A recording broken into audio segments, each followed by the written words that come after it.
Bonjour et bienvenue dans cette nouvelle vidéo de tutoriel sur le logiciel FreeCAD. Alors aujourd'hui on va pas parler de conception mais on va parler de mise en plan et de cotation. Je vous ai fait cette petite équerre là qui est une pièce exemple en fait qui va servir de support. Aujourd'hui on va regarder comment on va mettre en plan cette pièce, ensuite on va appliquer des cotations et pour finir on va essayer de modifier le cartouche de notre mise en plan. Allez c'est parti.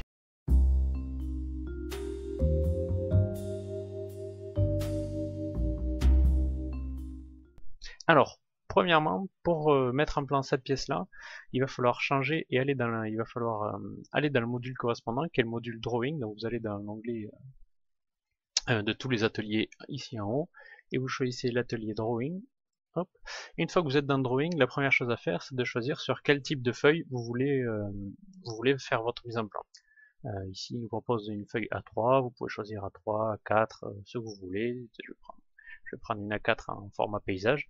Et là, vous voyez que dans votre arbre de construction apparaît votre mise en plan qui s'appelle page. Et on a notre plan ici qui est apparu avec la cartouche qui est déjà pré-remplie, mais on peut pas vraiment la modifier pour l'instant. On va venir ici utiliser ce bouton, insérer une projection orthogonale d'une forme sur la feuille active. Donc la feuille active, c'est celle-là, parce qu'on est dans l'objet actif, c'est équerre, et c'est notre équerre ici, qui est notre objet actif, et du coup la page de l'objet actif c'est celle-là, donc c'est celle-là, vu qu'on en a qu'une, nous c'est celle-là. Alors on va venir cliquer sur ce bouton là, mais avant ça il va falloir sélectionner notre objet, donc on prend la dernière opération de notre objet pour être sûr d'avoir l'objet tel qu'il est là. Si je prends le pad juste ici,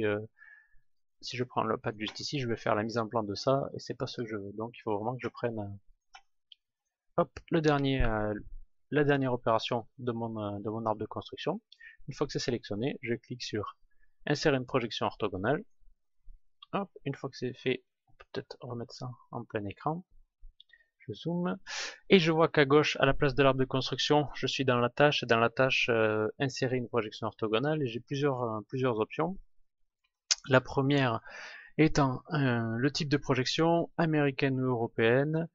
C'est deux normes de projection différentes euh, qui changent la façon de voir quelle est la vue de droite et quelle est la vue de gauche. Ça, je vous laisse regarder sur Wikipédia, vous avez ça sera bien expliqué, et pour nous honnêtement ça change pas grand chose, du moins qu'on s'y reconnaît. Bon, je choisis européen pour l'instant. Ensuite, la vue 2, ça va être ce qui va correspondre à quelle va être notre vue de face, notre vue principale qui va être l'équivalent de notre vue de face. Là, c'est la vue selon X. Si je mets selon Y, j'ai cette autre vue là. Selon Z, j'ai une autre vue.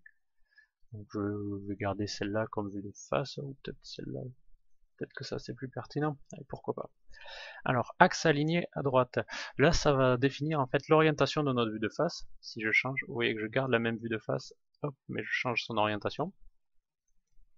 Donc, je vais garder celle-là. Ensuite, on va rentrer dans le panneau des vues secondaires. Je le passe pour l'instant pour vous parler vite fait de ce qui se passe en dessous. Pour l'instant, j'ai gardé échelle et position automatique. Alors ne vous en faites pas si dès le début votre dessin vous paraît beaucoup trop grand par rapport à la feuille. Lorsque vous allez rajouter des vues, si ça c'est coché, votre échelle va se rapetir en conséquence. On voit ça tout de suite. Après, si vous voulez mettre de votre échelle, que vous voulez quelque chose de précis avec une échelle à 0,5 par exemple, vous décochez, vous mettez l'échelle qui vous va, et vous pouvez positionner votre premier dessin aussi où vous voulez, en fonction de x/y, ça veut dire que là, le chiffre de gauche c'est selon x, et à gauche c'est selon y. Il me semble que dans ces feuilles, l'origine se situe en haut à gauche, donc y0 est ici, et on augmente les Y en descendant. On peut vérifier, là je suis à 80 Y, si j'augmente, que je mets 150 ou 0, hop, vous voyez que le 0 se trouve en haut, et si j'augmente, on descend. Donc c'est bien ça. Pour l'instant je laisse automatique. Ensuite on va passer dans ce second onglet là, qui s'appelle vue secondaire. C'est là où on va choisir toutes les vues qu'on veut. Par exemple là, si je veux une vue de gauche, donc la vue de gauche, c'est je me mets à gauche de ma pièce, ici, je positionne ma tête ici, je regarde ma pièce et je dessine ce que je vois. Donc à gauche, je vois ceci. On peut rajouter ici dans les deux options, montrer les bords cachés, ça va nous montrer ici les trous à travers. C'est quelque chose qui est rarement mis dans la mise en plan classique. Par contre, cette option-là est déjà beaucoup plus souvent présente, montrer les bords lissés.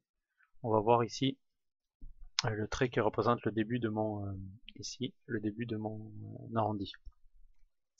Alors voilà, donc je mets une vue de gauche, je vais mettre une vue de dessus par exemple. Je vais garder ces trois vues là et dire que ça suffit à définir mon petit équerre.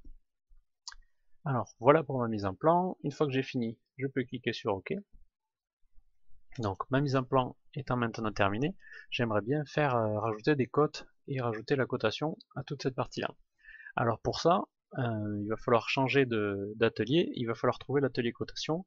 Alors avant que vous le cherchiez, il n'y est pas sur la version 0.15 de FreeCAD. Je suis pas sûr qu'il soit sur la version développement 0.16 non plus de base, mais par contre ce qu'on peut faire, l'avantage d'avoir un logiciel open source comme FreeCAD, c'est que vous pouvez rajouter des modules, des options qui ont été faits par d'autres utilisateurs qui ne sont pas forcément les développeurs du logiciel. Donc on va aller chercher et installer un nouveau module qui s'occupe de la cotation. Alors pour ça, hop, ce nouveau module, il est où? Il est ici pour moi, voilà, un module qui s'appelle Drawing Dimensioning, la cotation. Je vous mettrai, ne vous en faites pas, tous les liens que vous voyez ici, je vous les mettrai dans la description de la vidéo évidemment. Donc je viens ici télécharger ce nouveau module, hop, je clique sur Download un fichier zippé ici. Une fois qu'il est téléchargé, je viens le chercher ici, FreeCAD Drawing Dimensioning Master Zip. J'ouvre mon archive, je vais regarder ce qu'il y a à l'intérieur, très bien, il y a tout ça. Et maintenant, ce qu'il va falloir faire, c'est que je vais aller chercher le dossier où j'ai installé mon programme FreeCAD. Donc, où est-ce que j'ai installé FreeCAD moi? C'est dans Programme FreeCAD 0.15. Ici, FreeCAD 0.15. Donc là, je suis à l'intérieur du dossier d'installation. Je vais chercher le sous-dossier mode. Je double-clique dessus, je rentre. Et là, je vais avoir un dossier pour chaque atelier à l'intérieur de mon FreeCAD. Vous voyez, Art, Complete, Draft, Drawing. Ici, si je regarde, Art, Complete, Draft, Drawing, il y a tout. C'est ici que sont positionnés tous mes ateliers. Alors, avant de modifier tout ça, il serait préférable de couper notre FreeCAD. On le relancera une fois qu'on aura fait les modifications, pour pas avoir de mauvaises surprises. Donc, une fois que je suis dans ce dossier ici, je vais pouvoir faire un clic droit et je vais faire nouveau dossier et je vais rajouter un nouveau mode qui va s'appeler donc Drawing si je l'écris bien, Drawing Dimensioning. Drawing Dimensioning, je viens de le créer. Et maintenant, je vais pouvoir prendre mon archive, et je vais venir copier tout ce qu'il y avait à l'intérieur de mon archive. Je vais le glisser et le déposer à l'intérieur de mon nouveau dossier Drawing Dimensioning. Une fois que tout est dedans, c'est pas plus compliqué que ça. On peut relancer FreeCAD et normalement, si tout s'est bien passé, on devrait avoir un nouvel atelier, l'atelier Drawing Dimensioning qui correspond en français à notre atelier cotation qu'on voulait. Hop. Voilà, j'ai relancé FreeCAD, je rouvre notre pièce qu'on avait laissée en l'état avec notre mise en plan en l'état, et maintenant je revais, hop, je peux fermer ça, je revais ici dans notre menu déroulant des ateliers, et je regarde, hop, juste en dessous de Drawing, on a Drawing Dimensioning, un nouvel atelier. Très bien, on peut cliquer dessus. Et là, vous voyez qu'on a vraiment toutes les options pour pouvoir mettre nos cotations. Donc, on peut faire nos cotations, par exemple, ajouter une dimension linéaire. Une fois que je clique dessus, vous voyez que tous les endroits où je peux rajouter mes dimensions sont devenus verts. Et ensuite, ici, je peux personnaliser la cote que je vais mettre, changer la couleur, la largeur du trait, le format, etc. Bon, ça je vous laisse découvrir. Hop, ici je vais mettre une cote à 120 par exemple ici, la largeur là. Qu'est-ce que c'est qu'on pourrait mettre? Je vais finir avec ça et je vais mettre un rayon. Hop, le rayon de ce cercle là, le rayon de ce trou ici aussi. Voilà, j'ai mis mes deux rayons, j'ai mis deux cotations. Je vais pas aller beaucoup plus loin, je vais vraiment pas m'étendre sur la partie cotation, je vous laisse découvrir. Il se peut que ce module-là soit intégré après dans les prochaines versions, c'est même probable, je pense. Mais bon, voilà. Pour l'instant, c'est pas fini. Donc, je vous laisse découvrir. Je vous montre juste dans cette vidéo, je vais vous montrer juste comment installer ce module-là, comment installer une macro. Oui, parce que vu qu'on y vient, la prochaine chose, une fois qu'on a mis notre mise en plan, on a mis nos codes. Maintenant que vous avez fait tout ça, vous avez envie de dire que ça a été dessiné pas par Name, mais par vous. Donc pour changer ça, pour changer la cartouche, il va falloir utiliser une nouvelle fonctionnalité du logiciel qui va être l'utilisation de macros. Les macros, c'est juste des petits parties programmées. Ça veut dire au lieu d'utiliser l'interface graphique du logiciel comme on a fait jusqu'à présent, on va programmer, écrire des lignes de commande que le logiciel va exécuter.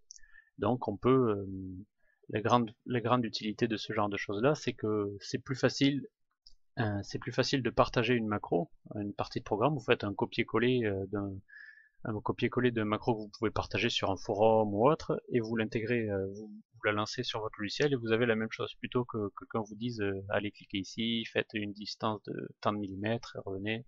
Donc les macros sont plutôt importantes et peuvent même servir de mini-programme pour par exemple changer et modifier notre cartouche ici. Alors, comment ça marche les macros maintenant? Ça marche avec ces 4 petits boutons qu'on a vu ici, qu'on voit ici, et qui sont là, qui sont présents quel que soit l'atelier dans lequel on est. Alors ici c'est pour ouvrir une boîte de dialogue pour enregistrer une macro. Ici on arrête le fonctionnement, là on enregistre, ensuite on arrête. Là on ouvre une petite boîte de dialogue qui va montrer toutes les options vis-à-vis des macros. La chose importante à regarder, c'est votre destination de la macro. Là, ici, vous allez avoir le dossier où sont enregistrées et stockées toutes les macros que vous allez créer. Moi, c'est dans un dossier que j'ai créé qui s'appelle FreeCAD Macro. Alors, nous, on va vouloir créer une nouvelle macro qui va, donc je vais créer. Hop. Le nom de ma macro, ça va être modifier cartouche. Donc, une fois qu'on a créé une nouvelle macro, on arrive dans cette nouvelle page ici, vous voyez, qui est en fait un éditeur de texte. Vous pouvez lancer vos lignes de code ici, vous voyez, code 1, code 2, ligne 2, code 1, 2, 3. Mais on va pas faire tout ça à la main, on va aller chercher des macros préexistantes qui ont été fait un peu comme pour le module qu'on vient d'installer, une macro qui a été faite par un utilisateur de FreeCAD qui a mis ça en ligne et qui partage généreusement ça. Alors je vous montre cette macro, elle se situe ici, macro cartouche FC Full, FreeCAD Full, qui permet de modifier tous les endroits de notre cartouche sur notre mise en plan. Alors, on va chercher le code de cette macro là. Hop, on prend tout ce code là, on voit que c'est un assez grand code, donc on va pas rentrer dans les détails, on va le prendre tel quel et faire confiance à l'utilisateur. Après, rien ne vous empêche de regarder cette macro, de la modifier, tout comme pour le module qu'on a installé, rien ne vous empêche d'aller regarder dedans, de modifier ce que vous voulez, et pourquoi pas de le partager si vous faites des améliorations. Ça, c'est toute la puissance de ce mode de fonctionnement de programmation. Pour l'instant, on va juste utiliser cette macro telle quelle, donc on prend le code, et je vais tout en bas, et je vais faire un copier-coller de tout ce code-là. Alors j'arrive en bas, main window show, je finis de tout surligner ici, je fais un copier, je viens ici, je colle tout. Vous voyez que j'ai copié toute ma macro ici. Quand je vais cliquer pour quitter cette page là, on va me demander de sauvegarder, je vais évidemment sauvegarder les modifications. Et ensuite, je vais pouvoir rouvrir cette boîte là, et maintenant je vois que j'ai une nouvelle macro ici, modifier cartouche, je clique dessus, et je peux lancer cette macro là, donc le logiciel va exécuter toutes les lignes de commande qu'on vient de coller. J'ai une erreur, je ne sais pas pourquoi, mais ça marche, alors peut-être que vous l'aurez pas, peut-être que vous l'aurez. Cette erreur là qui sort à chaque fois pour moi. J'ai pas trop cherché à savoir d'où elle venait, mais l'important c'est que ensuite la macro marche et les modifications sont prises en compte. Alors dans cette macro qui vous ouvre carrément une nouvelle fenêtre dans laquelle vous pouvez tout modifier, toutes les parties de la cartouche. Vous pouvez nettoyer tout pour revenir à zéro, nettoyer tout, appliquer, donc vous effacez tout. Vous voyez, votre macro est vierge, et ensuite vous pouvez la remplir à votre façon en rentrant votre nom, tout ce que vous voulez, la date. Hop, ça peut le remplir automatiquement si vous voulez. Donc vous voyez que j'ai fait là, voilà, et vous faites juste appliquer après. Je vous invite à lire la page correspondante sur le wiki de cette macro là pour voir les façons d'utiliser, par exemple. Les caractères spéciaux ne sont pas acceptés. Si vous avez des soucis, il y a une partie du forum qui se consacre uniquement à cette macro-là. Donc n'hésitez pas à lire les liens que je vais vous mettre, à aller chercher des infos supplémentaires dessus. Donc je finis avec ça, j'applique, je quitte, et je reviens donc sur ma macro, et je vois que l'objectif de cette vidéo est rempli, à savoir, on a réussi à faire une mise en plan avec plusieurs vues de notre objet. Je réalise maintenant que je vous ai pas montré comment rajouter une vue isométrique aussi, donc on va le faire tout de suite. Je resélectionne le dernier objet ici, je refais la même chose, insérer une projection orthogonale, je vais mettre une vue en dessous, ici, projection, peu importe, ici quand je clique ici, si je fais un clic droit ici, j'ai une nouvelle option qui est rendre axonométrique, et là vous voyez, j'ai une nouvelle vue axonométrique. Donc je clique sur OK ici, par contre tout est un peu décalé, j'efface la vue du dessus. Si ça se met pas à jour, vous pouvez faire un petit F5 comme sur votre navigateur pour mettre ça à jour. Et cette vue ici, on va sûrement pouvoir la décaler. Je vais changer ici sa valeur sur Y, on a dit qu'il fallait accepter, il fallait augmenter pour la faire descendre.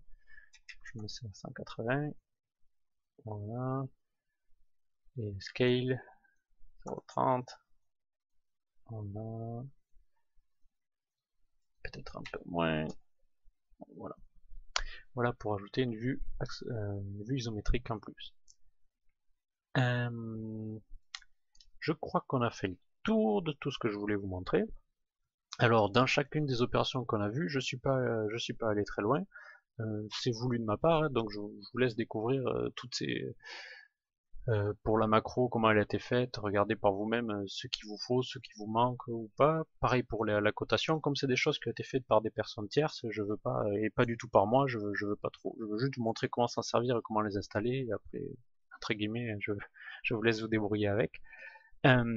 Pour la partie macro, on a été un peu vite là, par contre on reviendra dessus dès la prochaine vidéo. Dans la prochaine vidéo on effectuera notre première macro, ça sera quelque chose de beaucoup plus court que ce que vous avez vu là, mais on effectuera notre première macro de A à Z en regardant bien comment ça marche, pour faire des courbes